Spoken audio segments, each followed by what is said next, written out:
Hi, I'm sick, but here we go.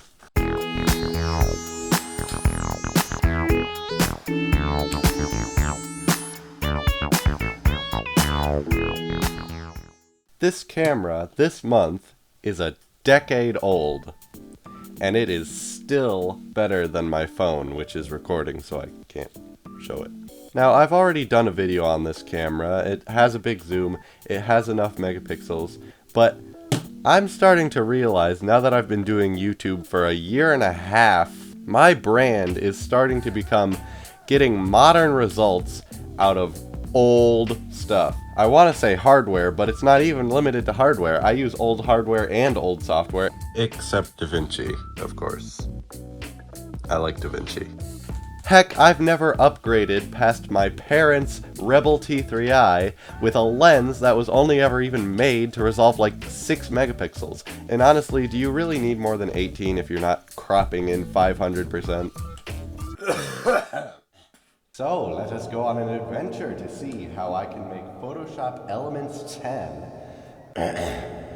look as good as Photoshop whatever the new one is. Now, I know only like 1% of you are actually using Photoshop old, and so this knowledge is not actually particularly useful, but I still want to show you some of the workarounds I've discovered to be able to make the workflow in Photoshop 10 a little bit more modern. And this includes like actual workarounds and just features that are not obvious. So let's get into it. So I have some raw files here, and as you can see, we do get a raw editor before we get into Photoshop. And I also have a JPEG here from the little blue camera.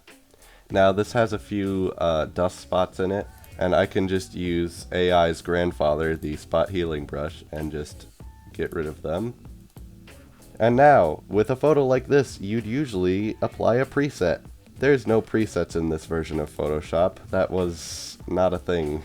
Future Declan here, making a gradient map also works exactly the same. Things are just in a slightly different place over here instead of in a floating window.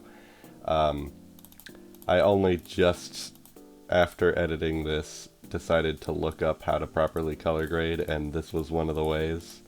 And I'm happy to report this still works. So, yay.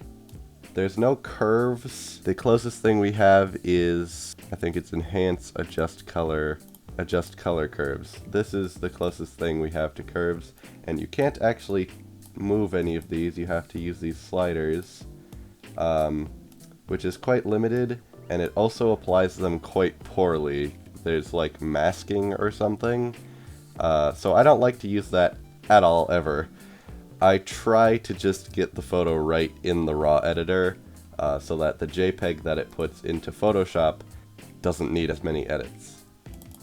I did not know that this was a thing. Previously, I had closed all of these individually and said where they're going and how to save them, but I realized that up in Files, you can actually say process multiple files, and tell it to take the open files and tell it where to keep it, what file path.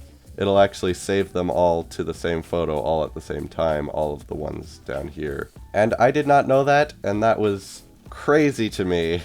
I had no idea you could save them all at the same time in this old version. So let me show you how I make my thumbnails in Photoshop 10. So to make my thumbnails, I really just take a screenshot of the video, and then sometimes I need to crop it, which it looks